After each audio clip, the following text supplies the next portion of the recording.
So welcome you all. As you know that the discussion on workshop would be focusing on introduction to legal aid and role of public interest litigations in India. And you must be knowing that we are passing through a very interesting phase in the legal regime in the country, where every day you would be reading something about PIL in any newspaper. If you are focusing and participating in a news discussion or debates on television, you will also find certain interesting discussion on verdicts which are really recently pronounced by the Supreme Court of India or any high court of any particular state. So I'm sure that you would be wondering that what's the legal regime we are having, why so many difference of opinions among the law people. Yeah, there is experts in law. There would be a lot of articles written if you are following certain blogs regularly, like Bar Bench Band and Legal India and so on. And there are so many interesting articles also coming daily. So it shows that our interest should be genuinely available. So today and tomorrow's discussion will be focusing on two aspects. One is a basic discussion. I would love to have interaction with you, and in case, because time will not permit us, otherwise in a workshop kind of thing, we always interact that what is our level of understanding and how we are going to have some kind of ideas, what is our quest for knowledge and how it can be helpful to you. So in that way, we can find out. So today's discussion, whatever way we have planned, would be focusing basically for this kind of contents. We will begin with the concept of the legal aid and how the legal aid is a very important role. This is very less touch topic, even though I'm very happy to know that you are law students, but you will imagine that this all discussion would be offered to in senior years. If you are in 5-year law or basic background, or even in 3rd year or even 3 years law, right? Earlier when 3 years courses were getting offered, finally in the final year students were getting the subject like this Legal Services Authorities Act and how the legal aid clinics are working, etc. And in current situation, where obviously when law students would have a lot of aspirations in their mind, they would be joining law firms, they would be planning to practice in a various high court, obviously, because generally when you are a 5-year law student, your attraction is always towards the Supreme Court and High Court, and that's why very few instances which we are observing in which students will go for the lower courts. In that case, the lower court actions and procedure is becoming very rich in terms of the legal aid point is coming. So that's why I use the word. It's a very less touch subject, but obviously very significant. And right now, if you see, very interesting when you are watching some web series. Right now, doesn't matter what kind of platform you might have subscribed, whether you are Netflix or Disney Hotstar or Sony Live or so. Now, web series also include some kind of content. You will find out some dedicated web series available for the legal concepts, also criminal procedure, civil procedure, how the prison environment is there. So in this kind of movies and this kind of web series also, you are finding something very important, that what's the role of legal aid will come. So that's why something has been planned for legal aid background. Then why you need legal aid, then what are the provisions, constitutional provisions, and then we will slightly move that actually how legal aid can be clubbed together with the public interest litigation, and how in India the PIL as jurisprudence have been evolved. And it will be followed with the drafting examples, drafting cases, that in case right now only you need to file any PIL before any High Court or Supreme Court of India, what you can do, how you can directly proceed further. So that would be some basic contents and basic discussion which we are going to make. So I'm sure the rest of the students have joined. I can see 16 participants right now.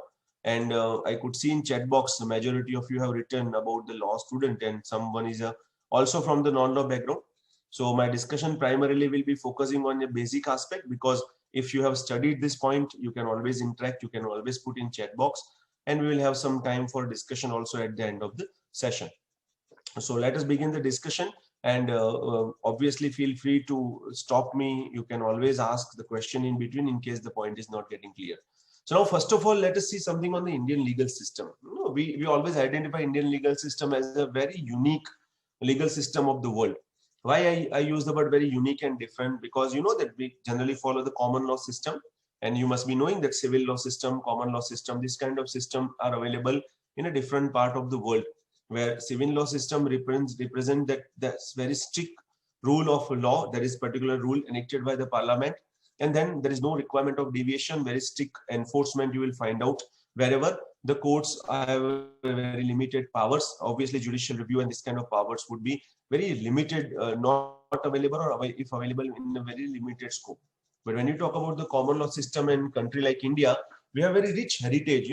I'm sure all of you might have studied about the sources of the law, because in a first year itself we offer the subject that what do we mean actually by law, because generally we understand law with a different context. It is my experience that suppose when I say that you speak about water, and then you imagine some kind of source of water, so someone would visualize glass of water, someone would visualize ocean or rainwater, etc. So similarly also when we speak law, we have some very very basic mindset that okay, law means courts and advocates and judges only. Sometimes law, if you have background, if you have family members who are practicing, then you will always link that okay, law means only the criminal practice, only the civil practice. So generally there is a very very narrow minded idea available in the even common public about the law, but technically law is available for each and everyone. I would love to discuss the basic aspect with you, otherwise that point we don't have time. Otherwise we can have that. Ultimately we can see that laws are from cradle to crematorium, and very unique concept of law is available. I also identify law as like a universe, and this is then concept of the PIL, concept of the Constitution of India, is one of the galaxy of that. That's a very big huge scope of the law. So it doesn't matter that who you are. And let me tell you one interesting thing. We have very basic presumption. We have, when you have studied Indian Contract Act, you refer section 21. That mistake of law is not considered as a mistake at all. You need to follow that. Contract is still enforceable. And that's why we always begin the discussion on law from the very basic background, that ignorance of law is no excuse. That means that hardly there is any other compulsion on you that you should study. We can say the Indian legal system or the entire system of law in our country is making a compulsory obligation on us that you must be knowing law. Knowing law, getting the knowledge of the law, and I don't say education, but getting knowledge of the law is becoming compulsory duty for you. And that's how ignorance of law is no excuse we follow. And that's why I see the wonderful principle that we don't compel, or law doesn't compel you to study the management or science or accounts, because there is no compulsion for you. But in case you don't know the law, this cannot be excuse for you. So this is something wonderful and interesting in case you are not from a law background, that never we can come out as an excuse. Suppose you are part of any legal issue, and then when in a prosecution, when you are asked that why you are not perform this particular obligation, sometime act or omission, then we can never say I was not aware about the law. This can never be excuse. And even court are not bound to listen to this particular thing that you were not knowing the law. That's why this violation has happened. So see, this one of the very interesting coincidence. And that's why this whole discussion together makes it two things very clear, that law is applicable to all of us in every phase of the life. And number two, it is becoming a duty for us to know the law. And that's how the common law system which we are adopting is having source that enacted law by the parliament, plus the tradition, customs which we are following. You take example of the personal laws, like when you are a Hindu or Muslim or Christian or Parsi, then the traditional laws are also having a very important contribution when the dispute will be raised and how it will be adjudicated. Plus the precedents, the courts, whatever judgments are given by the courts, that are also becoming very important. And that's what the discussion or study of the law very interesting, because here generally when you see any other country where the laws are considered, then it's a small book available that okay, these are the rules regulation you need to study, and that's how it will be implemented. But in our country it doesn't happen, because apart from the rules regulation, you are also supposed to study the interpretation of those rules regulation, which are pronounced by different kind of high court, Supreme Court, and now we are also linking them as a precedent. So this kind of all legal system is making a very interesting comparison research topic also, and you can also focus on that. So the parliamentary democracy, which is accepted by us, is adding some more interesting challenge. Being a law student, you must be knowing that our parliamentary democracy, when we are in a democratic country, after the British dominance, when we become a free and we accepted the democratic system, we accepted parliamentary democratic system, contrary to the other country like US, when presidential form of democracy, will find out that presidential form of parliament where you are having direct right to elect the president, while in our country parliamentary democracy, parliamentary supremacy, this principle is available. So now you see that there are a lot of criticism available on this system also, that when parliament is made very highest lawmaker, then what is the extent of the power of the parliament? Can parliament enact a law, or amend the Constitution of India in any point of time or not?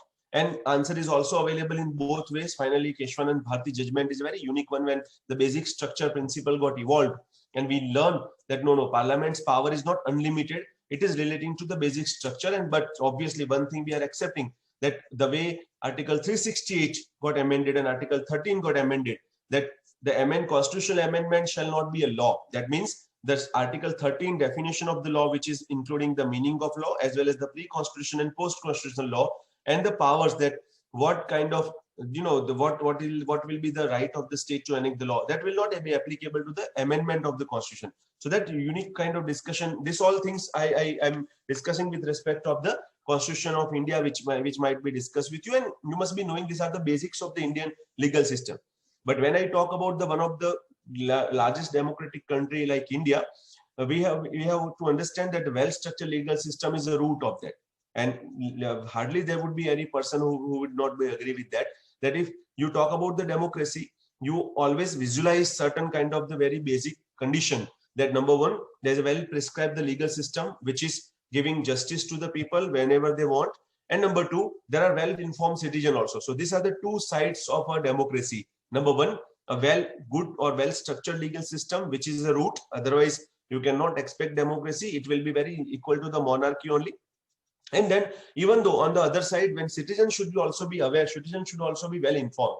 Unfortunately, both the sides, there are certain lacunas you will find out. And second important thing is that we are not unable to find out the well-informed citizen also. And that's why the study of law is considered to be very, very, very rare.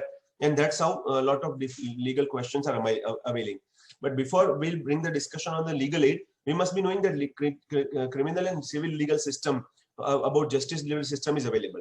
So why you need to go to the courts? Legal aid has everything to do, even PIL and legal aid has everything to do with the court procedure. That whenever you are approaching the court, whenever you are going before any court, maybe a Supreme Court of India or High Court or a lower court, generally what are the rules available to you? So we understood that there can be criminal matter, there can be civil matter. So generally the role of legal aid is becoming more prominent when criminal matters are concerned. Because you must be knowing that when criminal system or criminal justice delivery system have a good presumption that a very wide powers have been given to the state, that's a government. And this power includes power to arrest, power to send in the judicial custody, police custody, power to send for remand. And also the jail authorities are having power to control your entire routine into the prison whenever a person is arrested. So when criminal justice system is available, and when you talk about the people who are not even having a very basic knowledge or basic education, how you can expect that people will know about the justice, how to get it? When civil laws are concerned, already challenges are there, but we understand civil law system or civil disputes are connected with the individual. So like a dispute between the bank and the customer, or the debtor and creditor, or a trader and buyer, or between the two individuals where they have certain kind of rights, and because of the breach of contract or breach of any obligation, the another party is claiming some damages, and that's why they are going to the civil court to get the justice. So this kind of two important systems are available. So why this Indian legal system has been explained to you or put it here, because when you talk about the legal aid, one of the foundation reason is that why you need to go to the court, and how you are going to the court, what are the different kind of the obligation the legal system has put on us. So that's why important available. We understand, and this is what considered to be the very important aspect, that it is right of everyone, even though poor and backward, to secure the protection of the laws and the process of the evolving community into the administration of justice through legal aid. So we have given, because I will show you the constitutional provisions also, and this is actually the meaning of democracy, that when that's why it is becoming very different. Otherwise, when a king or emperor is ruling, then there is no any questionary, there is no any kind of transparency or the responsibility legally available to them, except according to their mercy. So you are not supposed to ask the king that what the particular rights available to us, and even claiming for right is also not very prominently available. But that's why a lot of countries are going for the democracy, where citizens are given equal rights, and for the people, of the people, by the people, these principles are available. And very interesting thing, that do you know that justice is a fourth essential basic necessity after the food, shelter, and clothes? Because when you talk about the three basic essential elements or requirement for the right, we always identify that we want food to survive, shelter, and clothes. But after these three are available, justice is fifth one. And that's why we respect courts like anything. We respect advocates and the people in a judge. That's why I also identify the students or the people who are involved with the legal disputes, or you can say the legal education, are nothing else but the soldiers of justice. There is a high why you are all the soldiers of justice, because this is the thing, because other things can be waiting, but justice, which has everything to do, because justice has a lot of emotional value also. It has a lot of values in eye of the particular aspect when you are going for any kind of disputes. Sometimes we also identify that in society we live in a society as a social animal, and we have everything, but we don't have respect, we don't have dignity, then everything would not be valuable to you. And that's why proper dignity, proper emotional touch is also connected with the concept of justice. And that's how the legal aid is, everything is connected with the justice, whatever we are getting. Now, when we discuss the constitutional provisions about the legal aid and whatever constitutional mandates or status of the legal aid, we can see certain articles which are very greatly connected. Article 14, equality before law and equal protection of law. So these are the fundamental rights. I'm not discussing the basics of the fundamental right by presuming that you have studied the fundamental rights. So I have put the glimpse of these articles that we have treated equality amongst equal. We have concept of equality amongst equal. When Article 14, even this is a very interesting article which can discuss for the hours together, that what do you mean by Article 14, and question is, do we have absolute equality? Answer is no. We don't have absolute equality. We have equality amongst equal. That means people in a similar kind of the situation should be treated equally. So like should be treated alike. That's the concept of the equality which we have. And that concept is also giving right that there should be proper protection of the law also. So we have given equal protection of law to each and everyone. Doesn't matter in what category you are entailed equally to go before the court of law and to get the justice. Article 22, which is very important for relating to the legal aid. You can see the words which have been included when you will find out the right available in case of the arrest and detention. So you'll find out this word to consult and to be defended by a legal practitioner of his choice. So Article 22, obviously DK Basu judgment, you might have studied earlier also. So whenever a person is getting arrested, what fundamental rights is secure to them, you take reference of Article 22.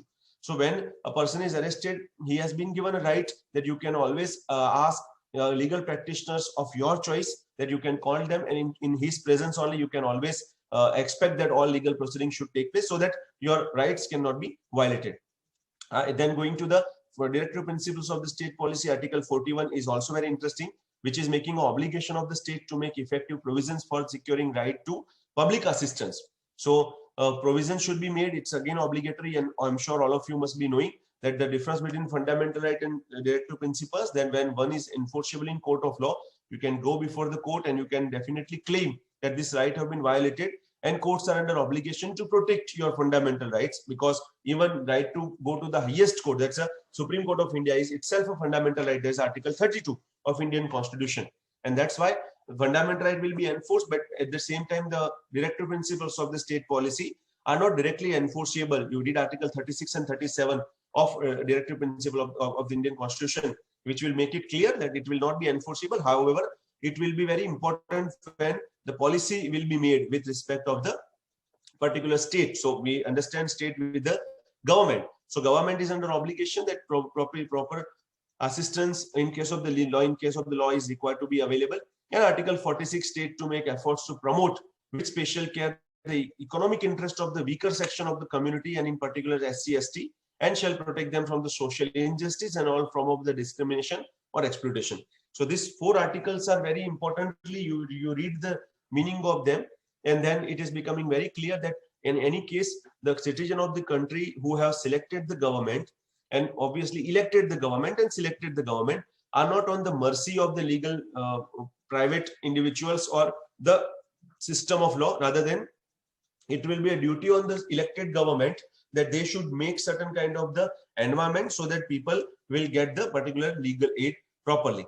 And that's why India's legal aid scheme in the private market of economy of lawyering did not provide legal aid and advise them efficient and capable manner, because there was no clarity about the broad perspective of the legal aid program. You must be knowing that how legal entire services started. If I ask the question that do you think that advocates are compulsory required?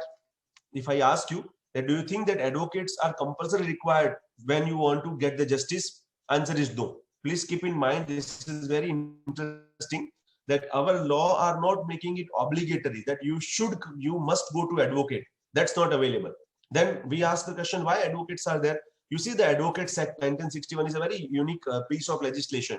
There is a concept of the law. When laws have been made, not a single law has claimed that this all petitions, this all amendment, this all justice should be through advocate only. Every person can fight of their own cases, and that's also even I done so many times also. It's called party in person matter. So suppose your rights have been violated and you want to claim or you want to go before any court, you can directly go. If you have the legal knowledge, you can fight your case of your own. But then how the advocate's role will come? You can fight your case. You cannot fight someone else's case. Like I have some problem, and if I want to fight, I can go, I can do all kind of pleadings, I can do all procedural work. And for that, the rules are available. If I read the rules, I can be very thorough. But suppose my brother has a problem, my brother has to individually go and he has to do everything. I cannot even argue on his behalf. That's what the party in person. And that's why when someone want to help another person while in litigation, you need to have some degree of law. And that's how Advocates Act came into picture, which is again making a Bar Council of India and Bar Council of India rules on legal education, that if you want to fight a case on behalf of someone, what should be the minimum qualifications for you, how you should contest a particular matter, what should be the proper ethical norms you need to follow. For that purpose only the Advocates Act and Bar Council of India rules are coming. So this is a very important origin of the legal education. In your senior years, like after fourth and fifth year, you will have the subject in which this point will be explained on a very larger side, and even Advocates Act is also taught to you when the final years are coming. I'm putting a glimpse of that only. So generally when this system happened, and earlier in the initial year of the practice, advocates used to simply argue on behalf of the client, and that's why you see the gowns of advocate, there would be pocket at the backside. There is again a reason that advocates used to fight all the cases free of cost, because it was a social service. When initiated or in a primary year, when people started fighting the case on behalf of someone, it was a complete social service. It was not considered to be the professional way, and that's why the fees were never decided. And you will surprise that even advocates have, don't have right to completely deny the case just because he has not got the fees. It goes against the ethical norms. Then there are a lot of rules, Bar Council of rules about the legal practices. Again, duty of the lawyer towards the court, duty of the lawyers towards the client. This make a very unique situation that advocates can not completely work as a professional in which they have not received the fees, and that's why the matter will not be filed. This can never be informed to the court that, sir, I will not fight a case because I have not received the fee. So then question is how the advocate will earn. So this system started that earlier when the matter was ultimately fought free of cost, then people or who are litigant started putting amount voluntarily on the pocket, and at the end of the day advocate will get the amount. Then later on this system was not that much important, because then legal system got evolved, a lot of complexities happen, and then advocate had to completely dedicate themselves with sincerity that okay, I need to contest the matter and I need some monetary benefit also. And that's why the system started that before the matter is filed you decide the amount, and that's how the private advocates came into the market. Now see that once something started as a free of cost, it added some kind of complexity. It became a very private economy, because it will be very difficult for advocate to survive without this kind of fees. Now here there is a biggest question came, that with the less amount of lawyers and a very large amount of litigations which are arising in court of law, the advocates become very rare, and that's why the fees amount will be also very high. And obviously gone are days where token amount were charged. Now if even though you want to contest the matter, you need to pay some thousands, or sometimes amount will go in millions. And that's why the poor people or downtrodden people had not any access, and that's why you can find out the reason. You just go to the normal places where there are litigations available. There are so many matters filed before the courts. There are so many judgments every day coming into published in different kind of the journals. And then there are a lot of human you see the National Judicial Data Grid, all the cases are also mentioned, that how many cases disposed. But do you want to say that only this many cases available, this many disputes are available? Answer is no. There are many disputes which can be or which are likely to go to the court, but because of the non-availability of the advocates, non-affordability, the matters are not going to the court. And that's why the concept of legal aid is coming, that can we do something in which we can provide some platform, we can provide certain benefits to the people when they are unable to afford the advocates, or when they are unable to go for the courts directly of their own. And that's how the entire concept of the legal aid is coming into picture. And that's why I told you that there was no clarity when the legal aid program should run, because in Constitution of India, when the constitutional makers came out with the broad principles, including fundamental rights, at that time also this was not visualized that this many, so this kind of the extended litigations would come in front of the courts. So slowly and gradually some innovation required, which was done. There was a 14th Law Commission report, and Justice MC Setalvar's opinion you can find out here, and see the important observation which was made, and then it got converted into some strong action, that free legal aid is a service which should be provided by the state to the poor. This is the observation of the Law Commission, and how it was incorporated by virtue of the special enactment you will find out. So it is identified as a important right of this particular poor, as well as it is becoming a duty of the state. The state must, while accepting the obligation, make provisions for funds to provide legal aid. The legal community must play a pivotal role in accepting the responsibility for the administration and working of the legal aid scheme. It owns a moral and social obligation, and therefore a bar association should take step forward in rendering legal aid voluntarily. This would include representation by a lawyer of at government expense to accused person in criminal proceedings in jails and appeals. I told you that legal aid is becoming very important issue, but when you talk about the criminal matters, it's become very serious. Why very serious? Suppose I will give an example that I have a contract with you, and I promise you I will deliver certain goods to you, but I failed my promise. Then what is the option?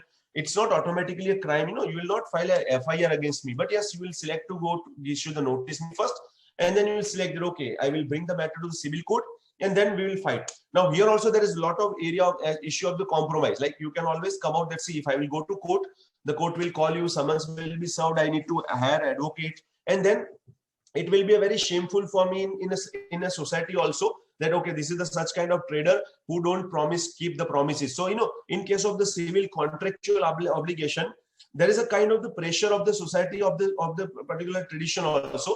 And that's why you see that in banking transactions, in commercial transaction, in market, people would always like to obey the promises, because the promise, gentleman promise, is always becoming a very important cause or route for their future business. And that's why, even though there are a lot of questions, there are chances of the compromise, and then I can also decide to go to court or not to go to court. But in case of the criminal matter, this is not the case, because you see the cognizable offenses, non-cognizable offenses, bailable, non-bailable, the exhaustive list, you can refer IPC and CRPC here. Now, say for example, there is a attempt to murder. That suppose two people are staying together, and because of any dispute, one just tried to save himself, but suddenly he dropped a particular wound on the body of the other, and then it was a very a very deep rooted wound. So ultimately the person had to be in hospital. Now here there will be directly case that family members will say it's an attempt to murder, it's a very grievous hurt, and then immediately the person will be arrested and will be sent to the prison. Now here the question is that even though we have well settled principles written everywhere, that in case of arrest, what rights are available, how the police officer will take the matter, how the person should be informed about this particular arrest, how he will be given the copy in case complaint has been filed, in case non-complaint has been filed, how he will be presented before the magistrate, and when he is presented before the magistrate and he is decided to send in the police custody or not, whether to send in judicial custody. This all rules have been very clearly mentioned. But imagine that whether all the people of the country would be knowing about these rules. Answer is no. And that's why sometimes there is always a misunderstanding available. Even highly educated people, when they have to face this kind of arrest and detention, they are not knowing about them. Now question is that, and this is the time when there is no law, because Legal Services Authorities Act, which we are discussing, came into existence in 1987. So before 1987, what was the situation? How you are dealing with the matter? Obviously, you need to just contact the advocate, and suppose if advocate is ready to come and help you, then only the matter is available. Otherwise, then you will be in a jail only, because still you have right to go to the file to appeal, revision. You are not aware, and that's why you are unable to. That's what is observed by the Law Commission report only, that a state should take the responsibility, that you should help on the government expenditure to the people. Let me tell you, today also, this is again a challenge, because if you, with very great respect to the law courses, you study about the IPC, CRPC, etc. But we never study Prison Act. No, let me tell you, even in LLM also, sometime we are teaching that is only the criminal specialization. But you know that we have well-defined Prisons Act, we have prison manual, we have prison rules regulation. When a person will be sent to prison, generally the law and role of lawyers gets over when the person is, you know, punished or is convicted. But after his conviction, what are the human rights aspect available? What should be the behavioral norms with the particular person in prison? Whether prisons are going to be the a school to create goons or the culprits or accused, or it should be a reformative way. That's entire jurisprudence. And let me tell you that it is also equally important to study, because there is no role in our country, we have understood, and there are so many observations by the courts also, that why you send the person to prison, because isolation is obviously it will create a deterrent, but at the same time it will also be a good lesson for them that he is not supposed to behave in a particular way with the people. It is a chance for him that okay, he's in for few years or few months, he's in a prison, now he should be reformed and he should have to pay attention with his behavior. But unfortunately, when the person is not getting help and we become violent, and the atmosphere in the prison is also not that much cohesive and supportive to him, so a lot of other issues are coming. And sometimes, lot many times, it has been observed that a person is very good, because of some mistake he goes to the prison, and when he come out he become very blunt, very big offender, or sometimes he will get a lot of vices also, because he's not getting a conducive environment. And that's why this was identified, and ultimately based on this it become very important point for the legal aid also. That's why Article 38A, 39A came into existence. You must be knowing that originally this article was not there. It got amended into Indian Constitution, and you see this article came out with the equal justice and free legal aid. First time, I show you earlier article 14, article 22, article 40, we discussed that they were including certain points but not directly focusing on the legal aid. Now article 39, you must all have read it. The state shall secure that the operation of the legal system promotes justice on the basis of the equal opportunity, and shall in particular provide free legal aid by suitable legislation or schemes, or in any other way to ensure that opportunities for securing justice are not denied to any citizen by reason of economic or the other disabilities. So you see that direct article or direct constitutional provisions are available, which are helping the people to get the justice, and free legal aid has been very speakily spoken. When I say free legal aid, actually what I'm planning to say, is it the case that the person will completely get all the assistance in respect of the civil matters or criminal matters, or it is relating to certain matter only? That you will find out in the legal aid scheme what is fellow. There are two interesting judgments available also. Sunil Batra versus Delhi Administration, Hussain Khatun versus Home Secretary. Both are very interesting cases. This all are discussed in respect of the particular matters only. And it is an important observation in the Hussain Khatun case only, that it is an essential ingredient of reasonable, fair and just proceedings to a prisoner who is to seek his liberation through the court's process, and he should have legal services available to him. Free legal services to the poor and the needy is an essential element of the reasonable, free and just proceeding. Now you see this observation, even after 1987 Legal Services Act came, these two judgments are very important, which have been pronounced earlier to that also, where it is observed that in prison, people are completely at the mercy of the prison administration, and they will not get, because generally also when we talk about the normal cases, when person is out of the prison, even though he is not getting the proper assistance, best example is you ask anyone who is going to court, he will not be able to find out the proper area only where he has to go and which is the proper court. Even advocates who are practicing or start practice will find it very difficult when they have started practice, that how what court is dealing with what kind of matters. And that's why when person is behind the bar, he don't have access to the even writing material, how he should be treated. So these are the two important observations in which court came out with some observation in respect of the legal aid. And finally, the very interesting case is about the MS Horscott versus State of Maharashtra, 1978 judgment. This is the very important judgment, because when we talk about the legal aid, when we talk about the legal aid program, the observation by the Supreme Court of India is always mentioned. So what is laid down by Supreme Court? Some benign prescriptions were made for free legal aid to prisoners, which are to be followed by all the courts of India. And what are the important prescriptions? Furnishing free transcript of the judgment in time to the prison where the prisoner seeks to file an appeal or revision. So number one, this is very important. When the appeal has been filed, generally what happens, person is in a prison and matter is filed somewhere in a court. So in court, suppose appeal is considered to be the convicted, then the prison officer will go, okay, you are convicted, you are supposed to stay here. That matter gets over. But what's a copy? Whether they are getting the copy of judgment or not, do you think that he has a time to read and to go for the further appeal? Because generally he might have had the advocate. So when advocate will come and meet, then only they will decide that okay, I would like to go for revision or appeal. And sometimes the charges, because of the exorbitant or high charges, they will also not be able to go for the appeal or any kind of revision also. So this is important observation in which prison is required. So apart from the copy, every facility exercising such right shall be made available to the jail administration. And if a prisoner is unable to exercise, Excuse me, sir. Yes, please. Sir, sorry to interrupt you, but one of the participant messages, if you can go slow, sir. Okay. I will. In case something is missed out, you can please let me know. No problem. Sure, sir. In case, do you think something has been missed out earlier? No, sir. Okay, fine. So I will go slow, no problem. So number one is sending one copy of the transcript, free of copy of the judgment. Number two, providing all administration and support when he want to go for any kind of litigation. And number three, and very important, his right to appeal, including special leave to appeal in Supreme Court of India for want of legal assistance.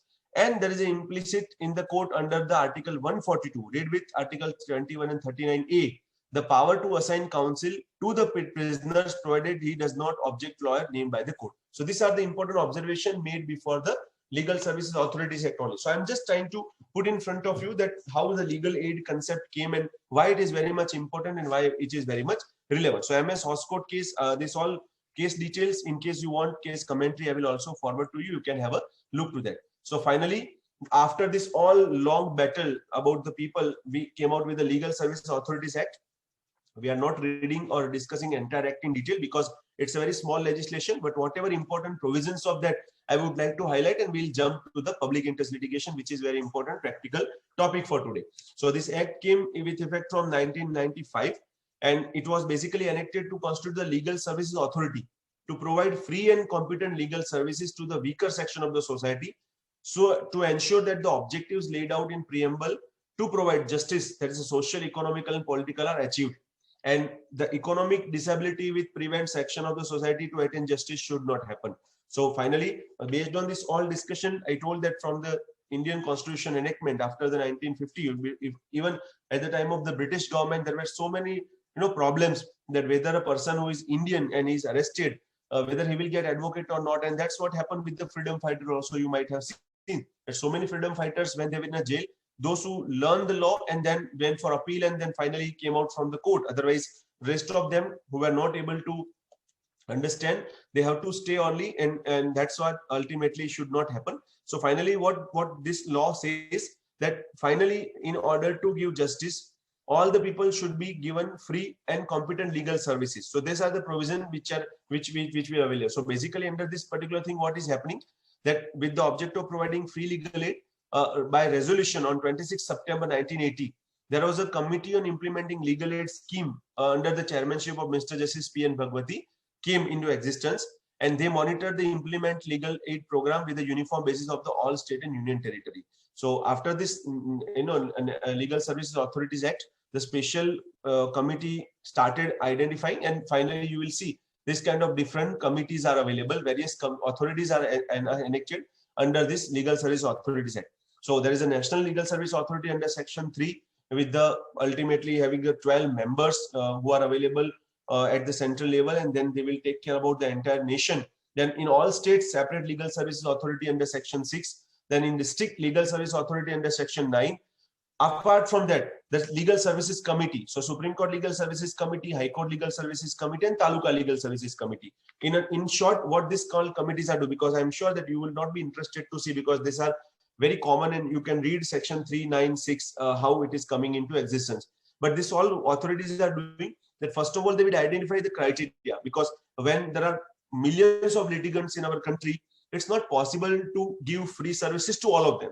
There is always a question that if you give all free services to all the people, then obviously how advocates will earn and whether people will be ready to be advocates and people will come to this particular thing or not. No, this is not the concept. The basic idea is that those who are having affordability, they can always go for the advocates of their choice. But just because person don't have money or person is not aware, they should not be deprived of. So what is primary task of this thing? They are doing two set. Obviously, a lot of activities they are performing, but two activities they are performing. Number one, that appointing certain competent advocates in a legal aid clinic. You might have heard about the legal aid clinic. So in all districts, even in High Court and Supreme Court, also legal aid clinic is done.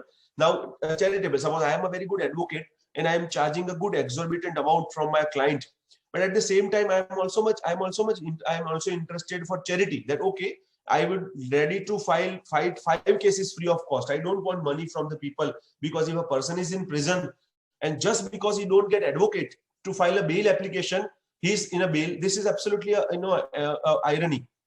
You can understand that I am in a jail and I have right. It's a right. I can, the moment I will file bail application before the court is going to grant a bail because my inquiry is already over. The matter will be heard after some years, and there is no point to put me in behind the prison. But just because I have not filed a paper in a court, I'm not getting bail. This is something which is very, a very bad sign for the democratic country like India. And that's why the legal aid clinic would hire or will keep the record of the advocate who are ready to contest the cases free of cost. And then whenever basically in criminal matters, civil matters, so advocates are already selected and then matters are filed before the court. But in criminal matter, when accused is arrested and when he's presented before the court first time, then court will authentically ask that, okay, do you have your advocate, or we should provide the advocate from the legal aid service, legal aid clinic. And then if accused says that I don't have any person, then court will order and will write a letter to the legal aid clinic, and one lawyer will be allocated to the person. His appearance charges will be paid by the legal aid committee. That's a state fund, legal aid fund, which is created under the authorities, under this Legal Services Authorities Act only. But he has to contest all the matters together, and he will try to find out all the things together, what is possible. And let me tell you that with the great help, so many lawyers are voluntarily coming for the scheme also. Obviously, in beginning, junior lawyers also do well when they are joining the profession, but then senior lawyers are also joining. So these are the different kind of committees working. I'm not, in order to save time and bring your attention to the PIL, I'm not discussing all the things in detail, but you can always write to me in case you want to learn more. Obviously, there are prescribed rules regulation available. So there is very formal thing, but what their purpose is there. So I told you 2 purposes are based. Number 1, to provide the team of advocates. Number 2, Lok Adalat. You might be heard about the Lok Adalat. In ADR section 89 of the CPC, I'm sure if you are in first or second year, CPC or Code of Civil Procedure, Code of Criminal Procedure would be yet to offer to you. So in CPC, when you go to the civil court, then also there are a lot of chances of the out of court settlement. But unfortunately, for so many years, out of court settlement or any other way apart from judgment was not identified. Finally, when we included ADR, alternative dispute resolution mechanism, by virtue of identifying arbitration, conciliation, mediation, then it become very important. So technically, you will find out that 5 methods are there, not only 3 but 5 methods. Number 1 is negotiation, which is already very interesting in respect of that private parties can negotiate and can come out with a compromise. It can be arbitration by appointing a person who will be working as a particular arbitrator between the people, and then his award can be final. And then in case you have any lacuna, you can go and you can challenge. Already we have amended the Arbitration Act, so there is a separate discussion on that. Then conciliation and mediation, in which even court will, it's a court sponsored mediation, court sponsored idea that court will now that mediation scheme, even in every court, the mediation, there is a particular team of mediators, they are trained. And then suppose the matter is not on evidence in a court, then court will already tell, okay, you go for mediation and you come back. Sometimes mediator will very helpful for solving the dispute, and then based on this mediation report, the judgment can also be passed. So apart from that, there is a Lok Adalat. So Lok Adalat is considered to be when the large amount of cases have very little bit issues, or sometimes issues are not that much important or big, in which evidence is required or trial is required to be done. So this kind of matter can be put in Lok Adalat. So generally, the Legal Services Committee and also this authority also organize Lok Adalat. So there may be permanent Lok Adalat, there may be temporary Lok Adalat. Generally, on the 2nd of October, most of the time, even on some of the occasion in the year, Lok Adalats are organized. And in Lok Adalat, or based on this particular conditions or mutual terms and conditions, the matters are getting disposed. So primarily, out of so many matters, these are the two authentic matters or very important tasks which are performed by the legal services authorities of either Supreme Court of India, High Court Legal Service Author. Plus, number one, and this was number one. Number two, you must be knowing that in your institution also there would be legal aid center or legal aid committee.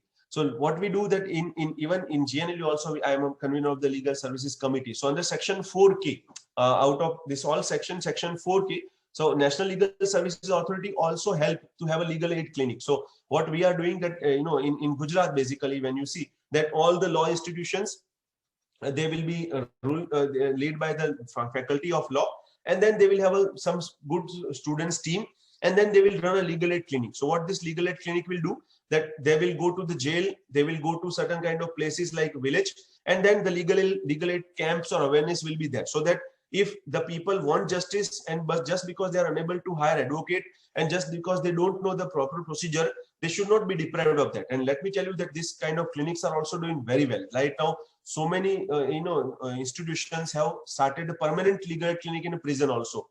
And in prison, every time in a week, twice, the faculty and staff will go, and then they will meet the prisoners and they will listen. Sometimes even prisoners are able to write down, then through them only the proper application will be written, and then they will get it. Because that suppose I am in a prison and I want book, then for study also I need to write an application to the jailer, and when jailer is finding proper, then they will order. Now this kind of simple applications are also not possible for so many prisoners. So now legal aid clinic also do that. Now you will ask that why this all required to be done.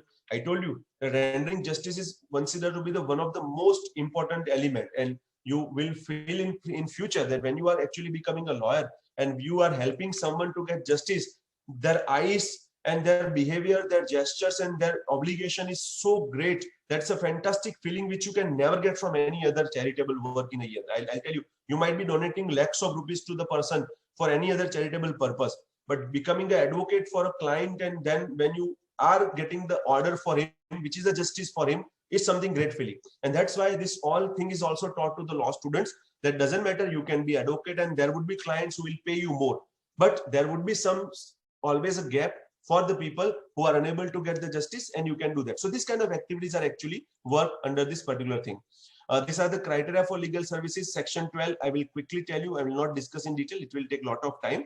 But the question was that whether everyone is entitled for legal aid clinic and legal service authorities or legal aid or on the cost of the government. Answer is no. There are different criteria in section 12 that SC/ST member are entitled, victim of trafficking or human being or a beggar, obviously as per the article 23 can go for that. Woman or child is always entitled for that, because it is presumed that child and women might not have their own resources, and that's why they are always getting the thing. Person with disability will get the legal aid under this entitlement.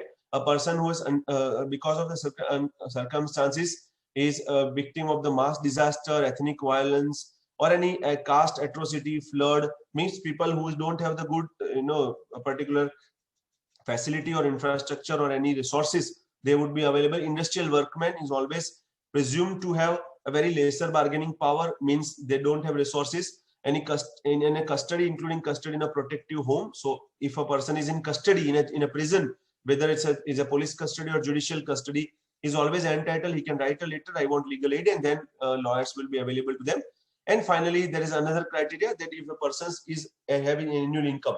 Now here, when Act was enacted, the amount was 9,000 rupees and 12,000 rupees in case you want to go for any High Court or Supreme Court of India.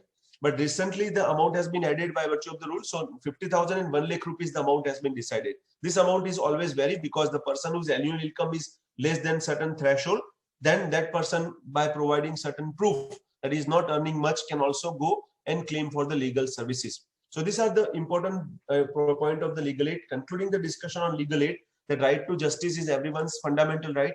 And obviously by constitutional directives, Constitution of India, when we treat as the highest law of the country, is properly making the provisions.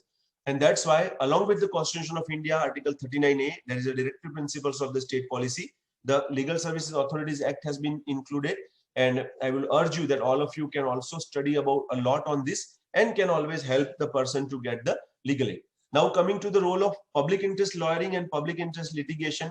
That's connected to the legal aid, because when we study about the legal aid, one question would always be in your mind that, sir, when already government is giving the legal aid to the people who are in need, then why PIL should be filed and why PIL is coming into picture? Let me tell you very interesting thing. I always tell students when we discuss law that in our Constitution of India, this is some of the unique principle. None of the courts in a world have adopted this innovative mechanism of the PIL, except the Indian court. Indian courts are a very very proactive in respect of that.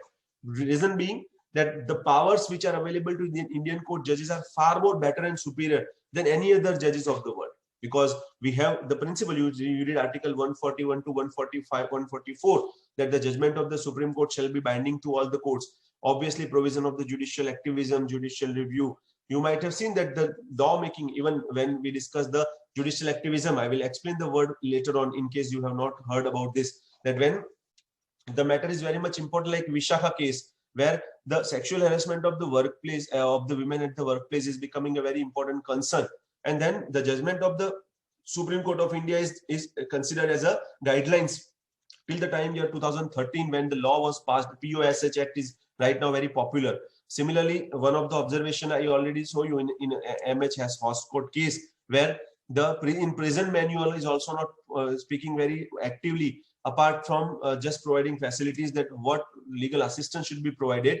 Then the courts by judgment also making certain rules, regulations. This is becoming very important.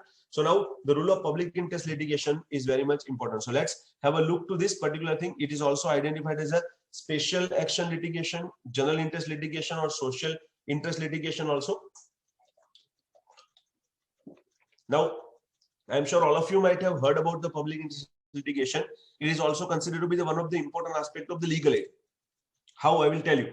Generally, in legal aid, we understood that when a person is already facing a legal a trial, either he has been served notice, or his matter is pending before the court of law, or he is in prison, then the advocate should help by virtue of the state that they should get justice. And then in case he is unable to pay the prices or cost of the litigation, that can be paid by the court. This is number one. Number two, this is another mechanism by virtue of this.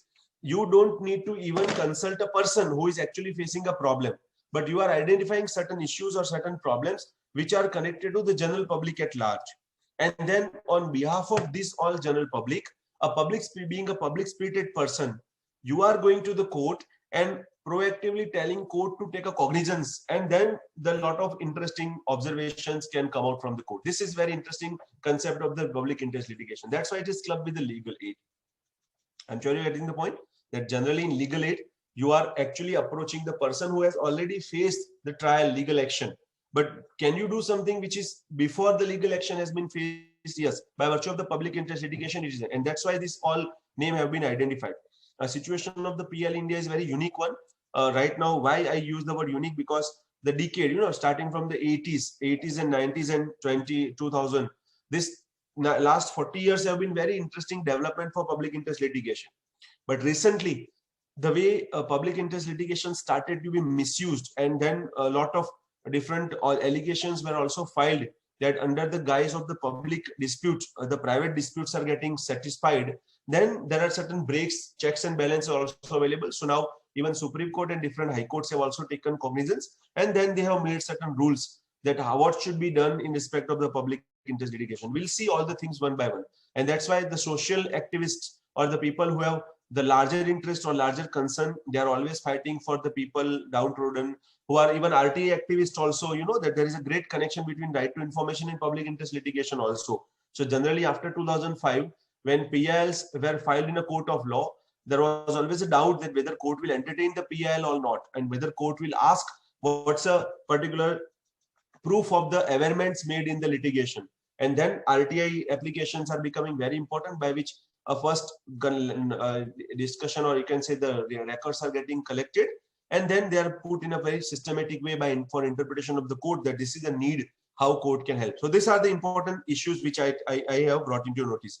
So let's see what are the important aspects. What is the basically aim of PIL?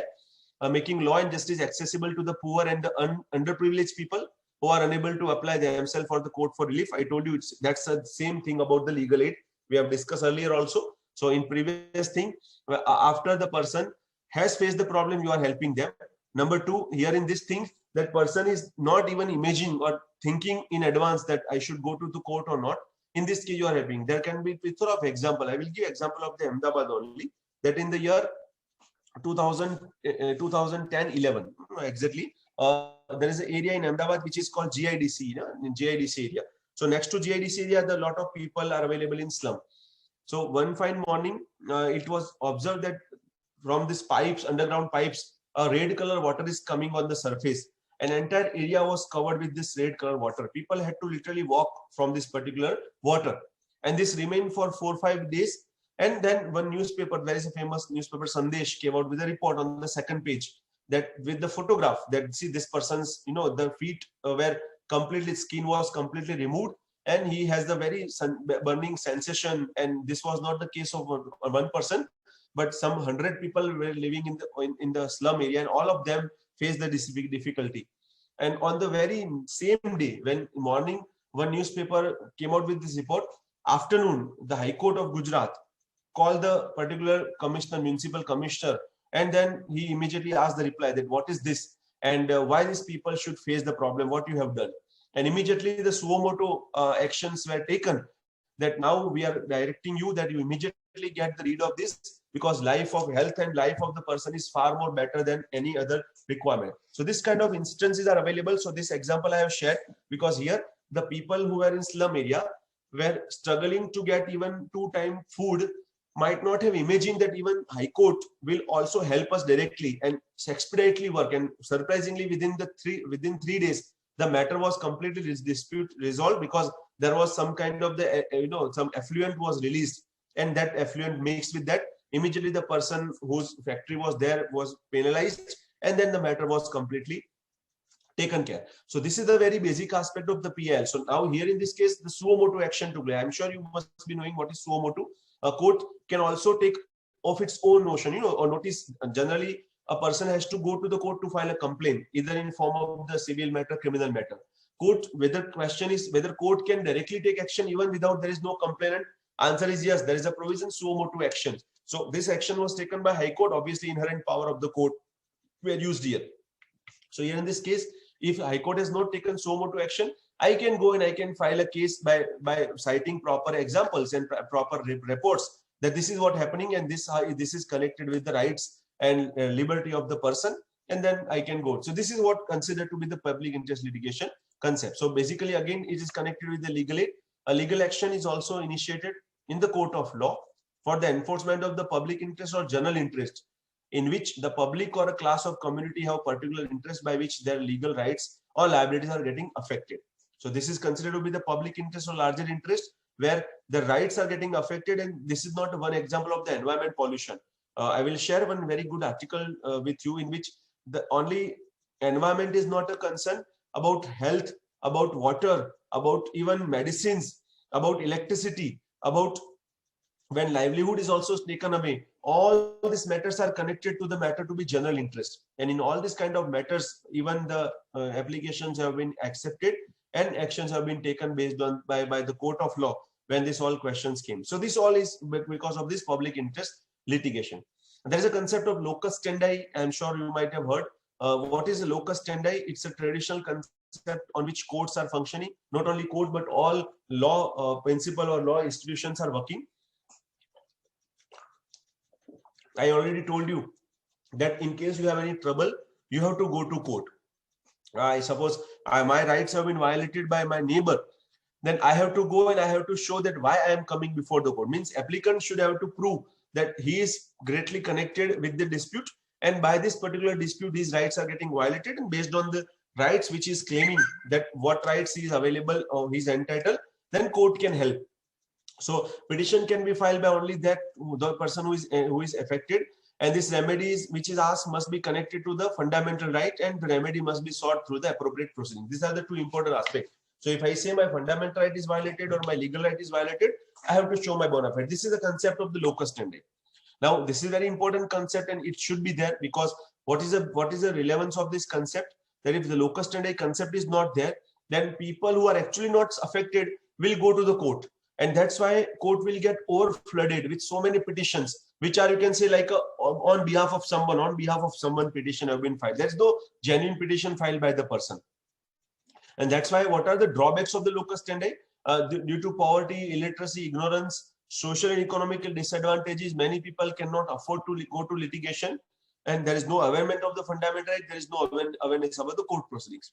And that is why in India, we call public interest litigation, which is very significant part of the legal aid, as an expansion of the rule of locus standi. We identified PIL as an expansion of locus standi. Say, for example, I am residing in some colony and there's a great water pollution. Now I am getting water which is intoxicated, which is having so many impurities. My neighbors are also getting. Now technically, if I am getting water which is infected, which is not good, I will go to court and I will file a case that, sir, my water is getting damaged. Now, do you mean that now neighbors should go to the court again with the same kind of thing? And suppose 100 people are there, all 100 people should file 100 petitions before the court, and all the concept is same, that all people are getting water which is impurified, and because everyone has to come before the court, that's why these all petitions are filed. So this is again a kind of the irony, that in this case courts will get a lot of reputations. Obviously CPC has taken care about this, like a class action, that obviously in CPC you will study that when the same because of the same action many people are getting affected, each of them can give power to anyone, and that person, by virtue of the power given by remaining people, can go to court and can say that I have been in power, like not power of attorney directly, but I have given representation and I am representing these all people who are very properly. So that action is already available in case of the CPC or civil suit. But civil suit will be filed before the lower courts, and in lower court trials and the proper evidence is identification is one of the important background. But what if you want to go to higher court? You must be knowing that there is a separate mechanism for high courts and Supreme Court and lower court. Lower courts are considered to be the courts of trial, and the high courts and Supreme Court you will call courts of records, in which what happens, that the courts are given inherent power to deal with the matter. They are having lot of power by the virtue of the Constitution of India, and that's why they are not bound purely by this particular trial and procedural aspect, rather than in case of the violation of the right, whether the lower court have taken proper stand or not, that is also required to be taken care by the higher courts. And that's why generally when I want to go to the higher court, PIL would be a very great mechanism for me. So I'm sure you are getting the point. Locus standi, a rule when you can only go when there is a problem with you, and because of the drawbacks, all people are unable to get the benefit out of that. Say, for example, I am an employee somewhere and I am not getting some benefit, and I don't know the law at all. I don't know whether this benefits, if this benefit is not given, I can go before this authority. I don't know. Then even though the rule is there or not, that is not going to help me, and my situation is like a complete isolated, or you can say ignorant person, and then I will be happy with that whatever I have. But suppose if I want to go, then I have to initiate my legal action. So that's how it is actually working. And based on these constitutional provisions are there, we have already discussed this provision earlier, the equal justice to everyone.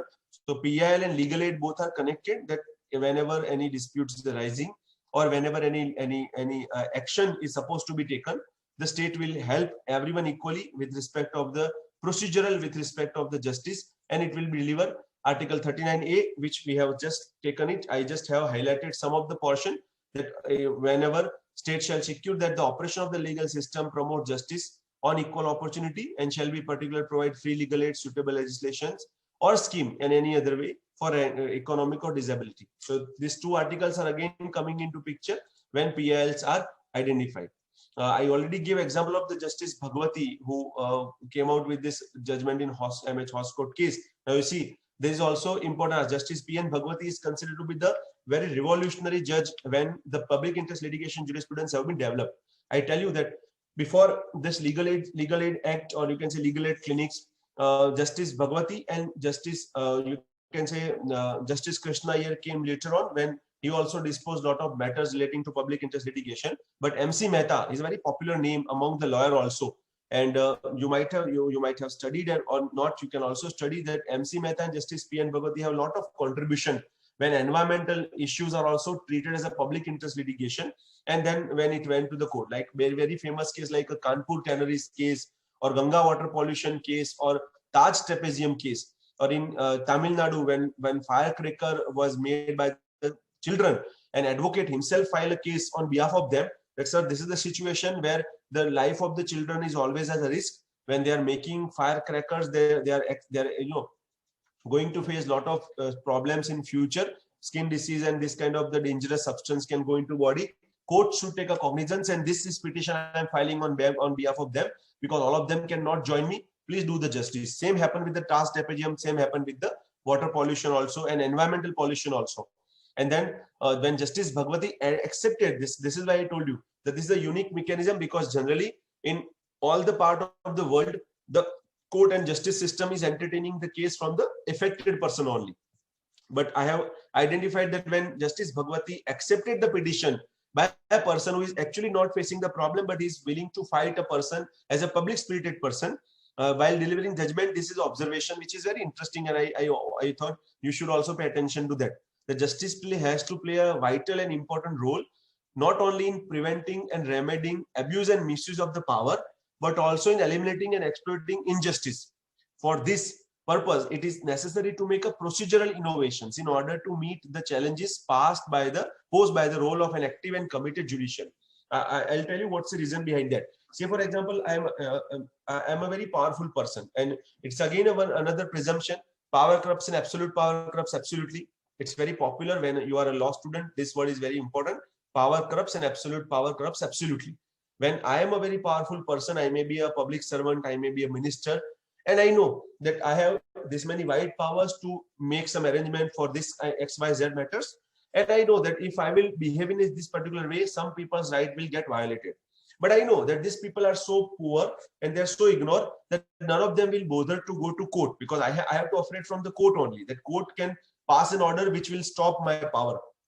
But it's like a gamble that the person may go to the court, may not go to court. But generally what happens in a country like India, where so much population is available, and then because of the illiteracy, I'm sure that these people are not going. And suppose even though anyone on behalf of them will go to the court, I will go and I will file this. There is not a proper case because the party is absolutely not concerned with this. And because of that, when this kind of experiences were faced, Justice Bhagwati came out that we cannot wait for the parties to come to the court. Let's do some procedural innovation, and let's allow the applications on behalf of someone else also, where they are not able to go to the court. So this is very interesting observation, while Justice Bhagwati accepted the public interest litigation on behalf of the people. And the Supreme Court also altered its stand on the issue of the locus standi from personal injury to the citizen standing, laid down three broad principles. There are three broad principles which have been identified by Supreme Court. Well, this kind of petition started to be accepted under the legal aid and public interest litigation. Principle number one: a legal wrong or legal injury is caused to a person or a determinate class of the person by reason of violation of any of the constitutional or legal right. So they have identified that is there any violation of the constitutional or legal right, and because of that any injury is there. In case there is a direct case, you can go and you can file a public interest litigation. Number two, such person or determinates class of the person is by reason of poverty, helplessness or disability or social or economically disadvantaged position is unable to approach the court for relief. This is the second situation. That number one, whether there is a legal injury or not. Number two, whether the person is unable to go to the court because of this kind of situation, anything, maybe poverty or helplessness or disability. And third principle, the member of the public who is approaching the court in such cases acting bona fide and not for the personal reasons or gain or political motivation or other oblique consideration. If these three principles are followed, then PILs are accepted by virtue of the court, Supreme Court also by extending the local principle also. So public injury, number one. Number two, inability of the person. And number three, the person who is going should have to act as a bona fide. And what is meaning of bona fide, we all know. Obviously, legal principles are going. There is no directly personal interest involved. I don't say that no personal interest should be involved at all. Like what happens in case of the environmental pollution. In Delhi also, when in Ganga water pollution, I am residing on the bank of river Ganga, and along with me, there are millions of people. And if I file a petition, I don't have to prove that because I am affected, I am filing a case on behalf of him. Yes, I am affected, But along with me, there are so many farmers, there are so many people who are drinking water, who are doing cultivation, agricultural crop. And because of the water pollution, everyone is getting problem. So this is how bona fide intention is available. I will discuss in drafting portion that how these bona fide principles are available and how they are taken care. So these are the three broad principles when you are going before the court. Justice Krishna Iyer, I told you that after the Justice P.N. Bhagwati, Justice Krishna Iyer's name is also very popular in respect of this particular public interest litigation. And access to justice through class action, public interest litigation and the representative proceedings is the present constitutional jurisprudence. Now, this is very important that this is how the judges also read from this word of the Constitution of India, that it is not compulsion for us that we should entertain the matters only from the people who are affecting or getting affected. When someone is facing some problem, and if that person is not coming before the court, we cannot be a silent spectator, and we can also entertain the matter. And in India, basically, when you talk about the justice or this particular public interest litigation, this is very unique concept. You must be knowing that it is part of the judicial process. Now, what is judicial process? Entire process of the judiciary, starting from filing the matter and to the disposal of the matter, and even after the judicial, you can say, review. In judicial process, three things are very popular. One is judicial activism, judicial review, and judicial self-restraint. In LLM, basically in masters in constitutional law, these concepts are discussed in a very larger way, and all the contentions are very properly explained to the students with help of the cases. But I will tell you in a nutshell that judicial activism is actually the public interest litigation which got evolved in late 80s in our country. So what we mean by judicial activism?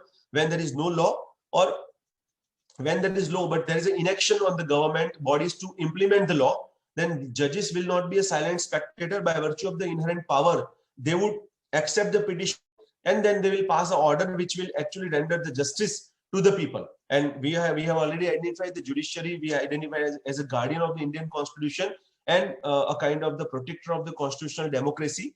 And that's why the judges have taken this stand, and PIL is directly case of the judicial activism.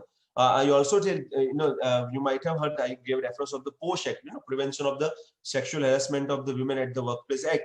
This is also a result of the judicial activism when there was no law for protection of the working women, and when court took a cognizance and then they pass a guidelines, and these guidelines remain. That's the example of the judicial activism. So PIL is also a part of the judicial activism.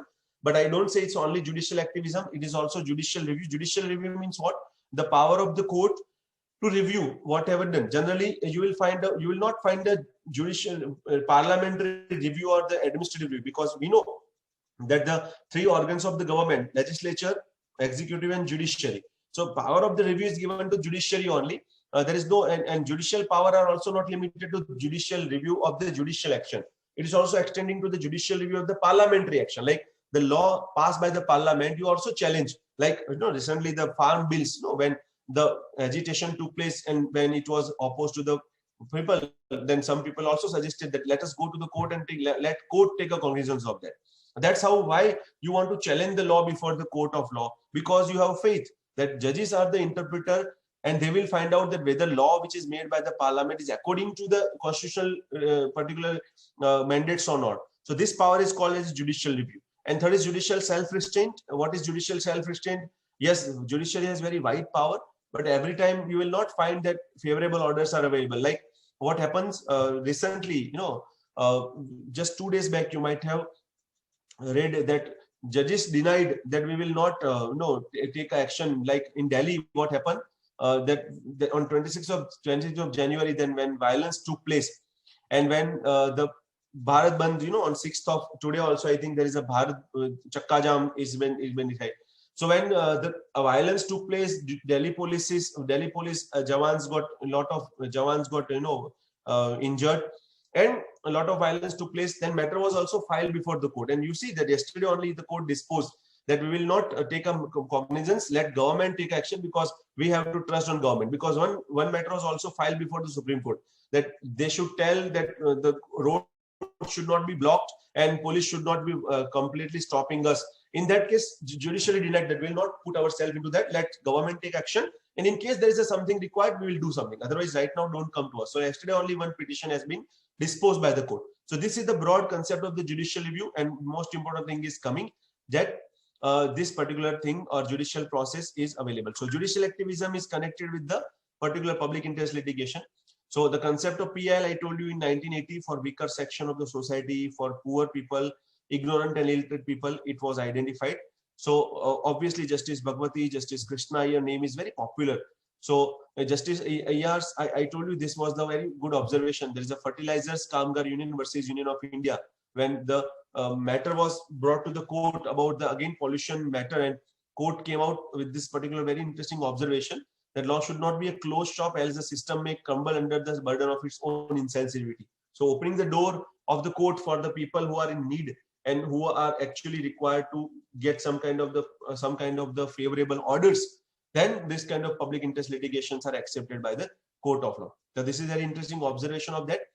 In SP Gupta case, in Badhua Mukti Morcha case, again Justice Bhagwati has evolved the case of public injury. We talked earlier. What is public injury? You can see this, that allowing the public spirited citizen to approach the court for redressing public injury resulting because relating to environment, human right, administration of justice, arbitrary action of executives, investigation of the cases involving persons occupying high public office, etc. Everything should be there.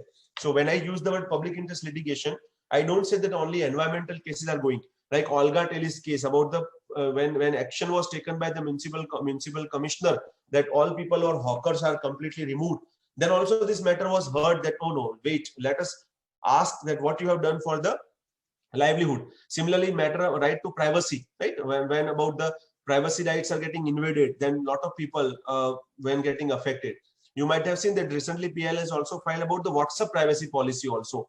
So no, that petitions are also filed that because of that, lot of people are getting affected by the issues. So not only about the environmental pollution I told you, but relating to health, relating to administration of justice, like in prison. I told, so multiple petitions have been filed before the court and court have been disposed that in prison also what should be the minimum quality of the food, what should be the minimum right, what should be access to the justice, how the prisoner should be treated, whether they are entitled for certain facilities like books and education, etc. or not. These all things are very widely decided by the court under public injury concept. That's a broad concept identified by the Indian judiciary, and these are available. So finally, new tools and techniques for PIL, what is happening here. So final, this is the last concluding point because we will wait for the discussion. So we are relaxing the traditional rule of locus standi. I told you attention of the court may be drawn even by the writing a letter to a newspaper report. I told you even Sunil Batra is a very interesting case. You might have studied that, so I'm not discussing more. In case you have not studied, you can let me know. I will discuss that. That from one prisoner from a jail only wrote a postcard to the justice, and that postcard is treated as a public interest litigation, and based on the postcard, without waiting for any detailed petition, the judgment has been pronounced and the person is given right. Because there are instances in which even though the punishment is over, the person is behind the bar because the jail authorities were not informing them that whether his punishment is over or not. Because that kind of, you can say, the strict approach was taken earlier. And that's why this kind of letters were also identified. Newspaper report, I already gave example that one news report was published and then it was taken as a PIL. Appointment of the commission or committee for facts and data collection. So generally what happens that when this kind of PILs are filed, even people are going that, sir, court should appoint someone who is coming, who should be particularly appointed for data collection, and courts are also piling order about that. Judicial notice of the facts, continuous supervision of the judicial order. These all tools, techniques are identified by a particular thing, by following principle of the restraint and by giving word of caution, by interim directions or to influence the quality of administration by making more responsive, by evolving a new compensatory doctrine. So this different kind of the procedure, different kind of rules are there. I don't say that there are only few cases. There are thousands of cases which are part of the PIL. Everywhere when legal aid was not possible, public spirited person has come on surface. They have gone to the court, have explained the court that there is a necessity of your intervention. And obviously when judges have identified that yes, there is either inaction of the government to make a law, or when there is a law but it is not implemented properly, or when it is implemented it is wrongly interpreted, then in all the cases, in order to save the democracy of the country, in order to save the rights of the people, those who are absolutely you can say the very bona fide people with very bona fide intention, the courts have taken interest in that. So this was the broad discussion on the legal aid and public interest litigation. Now, I'm sure that you have gone through the understanding. I told you that I have asked you. So some of the principle or some of the words I have used by understanding or by keeping in mind that you are knowing the basic aspect of the law. So this can be conclusion of the discussion on legal aid introduction and PL introduction. Now the second point of which we'll discuss tomorrow will be that practically how to draft the PL and what thing you should keep in mind. So for that we will discuss that what are the actual drafting points, means what should be the proper format, and I will show you practically file PL before the court also. I have some good PL which have been selected. Yes, when petitions are filed before the court, they will go in pages together. But I have identified some very short PLs in which how to aware from your light, how to show cause of action, etc. will be there. If you are a first year or second year or third year law student, then entire drafting would be taught to you in a final year. That's a fourth or fifth year. But even though when you are practicing or when you are doing internship, you will also be able to understand that this is the format which is identified. Plus, we'll also see that Supreme Court has come out with the guidelines. And right now, even Gujarat High Court is one of the High Court who is the very first one to come out with the particular format and rules that this kind of things will be accepted as the PL and this kind of things will not. So the PL rules have been identified. I will show those rules also. In that we will be able to understand.